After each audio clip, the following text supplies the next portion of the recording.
Carbianglong Presbyterian Church Synod ke parlo Diphu Pastorate Ameipi pini pen pangcheng ponsi arkoni phai Chriser keparni an nithoma pharman Presbyterian rongklar bong mondoli alongsi paman ponlo Ingdeng ko rasir ke Diphu Pastorate Ameipi ke chengani Pastorate Chairman Reverend Lalthan Moya hinpen kachepahin phupon amelong adapen Pastorate Standing Committee ingni ponsi chingwai chingsai padupon po Bangso pianar lo por pai isia por malongpen Pastorate Chairman Reverend Lalthan Moya chipahem phupon thusi Nomination Committee padoponsi ani gangsam por pai trok malongpen bangke Pastorate angkang kedo amondoli tin pen nangachitong dun a delegate sa tumaphan kedeng asai deng ponpo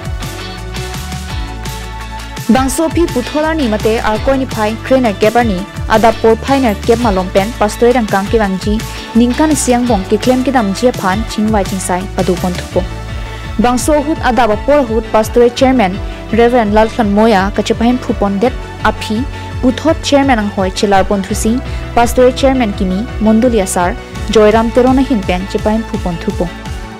bangso mailong Diphu mondoli pen danglok apar habjam apar dikrong pharkong apam cheksulangsu rongsupi rongchingri rongklarbong rongchingrum PS habjan PS lapen mijung PS kadukave mondoli Chrisia tum chetong runsi bangso Ingdeng ingkora sirkap Diphu Pastorate Ameipi pachun ponpo